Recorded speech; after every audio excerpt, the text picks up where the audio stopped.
In back-to-back games, the Carolina Panthers have been blown out and their first-round pick has now been benched and may already be done in the NFL. Well, at the very least, with this team. The organization had been in turmoil since their Super Bowl appearance in 2015.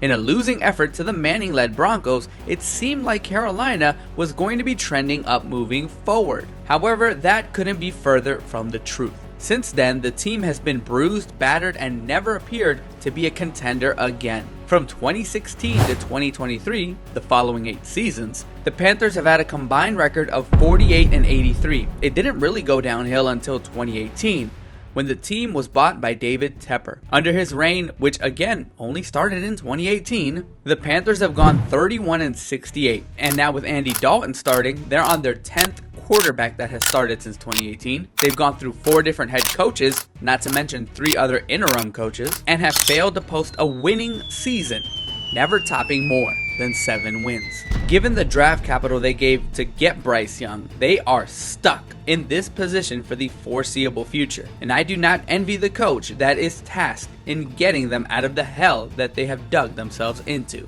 Now, while yes, Andy Dalton did get his win and he looked great doing it, how long can it actually last? The man is 36 years old, and this is recorded before the game against the Bengals, and so maybe he's already got a second win under his belt. But again, I don't think he's the long-term answer. But how exactly did we get here? What was actually the root cause or causes to the Panthers being doomed to, well, what is essentially football hell? Before we move on, ladies and gentlemen, go ahead and smash that subscribe button. Thank you guys so much for the support. We are going to take it back to the timeline right as the events of 2015 were unfolding. The Panthers were 15-1, and Cam Newton was coming off of his MVP season, looking to become the first player since 1999 to win both a Super Bowl and MVP in the same season. They unfortunately fell short to the Broncos, and more specifically the Von Miller-led defense, losing 10-24. From there, the Panthers could never really ignite that 2015 run, falling back down to earth the following season, posting a 6-10 record. 2017 was a step back in the right direction, going 11-5 and returning to the playoffs, but in a back and forth in the wild card would come up just short against the New Orleans Saints. 2017 would be the last time that the Panthers would finish a season with a winning record. Is it coincidence that this is when David Tepper would take over the team?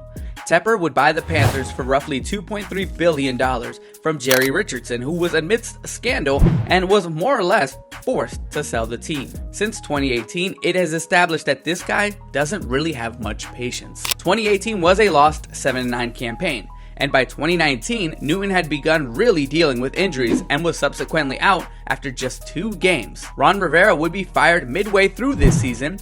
Keep in mind, he was only 5-7 before he was canned, by the way. And the Panthers would finish 5-11. 2020 was the start of the Matt Rule era, as well as the end of the career of defensive anchor Luke Kuechly. 2020 would also be the end of the Cam Newton era, so it did feel like this team was gonna start into a bit of a rebuild phase. And then they go ahead and sign Teddy Bridgewater to a 3-year, $66 million deal, which isn't much, but I'd assume that a team that is going to rebuild isn't spending this kind of money on a quarterback. Maybe that's just me. Maybe I'm not looking at it the right way. 2020 was another 5-11 year, but it was better than the record indicated, as the team lost several close games. In 2021, the team traded for Sam Darnold, and thus traded away Teddy Two Gloves. It seemed like the right call at first, going 3-0 to start the season. That quickly was extinguished, and the team collapsed to a 5-12 record. In 2022, the team started 1-4, and Matt Rule was fired as a result, which this one was understandable. From the 3-0 start that they had initially, this guy went 3-16 up to the point that he was fired. The Panthers would then trade away CMC, which now to me at least indicated that the rebuild was really underway. 2022 was actually a great season, all things considered. Interim head coach Steve Wilks guided the team to 6 wins, and the Panthers would finish with a 7-10 record. And I personally thought that Wilks had done enough to earn his starting position. You traded away CMC, you had Sam Darnold as your quarterback, and Baker Mayfield to an extent as well. And you didn't have CMC, Luke Kuechly, and your team is not the best to say the least. And you still managed to get 6 wins out of them. I personally thought he should have been the head coach, but that's not what happened. I guess Tepper felt otherwise, as the team would hire Frank Reich to fill the coaching position. Now the 2023 draft would be rolling up, and we know what will happen next, right? The Panthers would trade up for their first overall pick, giving up draft picks plus DJ Moore to secure Bryce Young as the future of the franchise. But before Reich and Young could really develop any sort of chemistry, Reich was gone. And while yes, the team was 1-10, I personally don't believe this was the right call. You're in a rebuild and have nothing around the team, so it was almost a given that you guys would not be competing this year.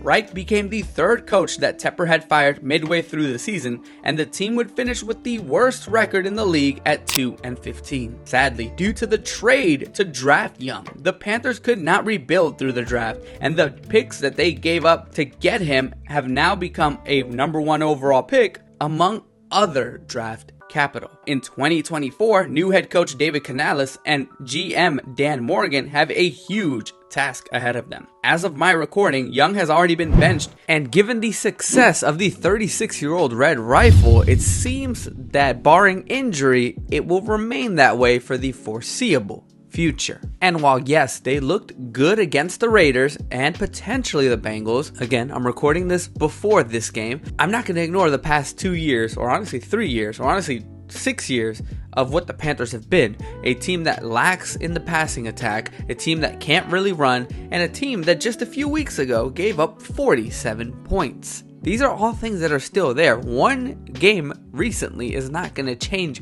who they have been. Canales better think of solutions quick, as it's been determined that you will be canned, as the head coaches under Tepper seem to have a very short leash. Given that they had no high draft picks for the 2024 draft, and they're also very limited in the 2025 draft, you're making every pick that you make in 2025 a must hit, because ain't nobody signing for Carolina. Given that Young was also drafted before CJ Stroud, who is currently tearing it up in Houston, Panthers fans must now be in football hell, and probably for the foreseeable future. I have a feeling things won't change unless this owner can be more patient with not only his own staff, but also his own fans. But what do you guys think? How long will this dark cloud loom over the Panthers?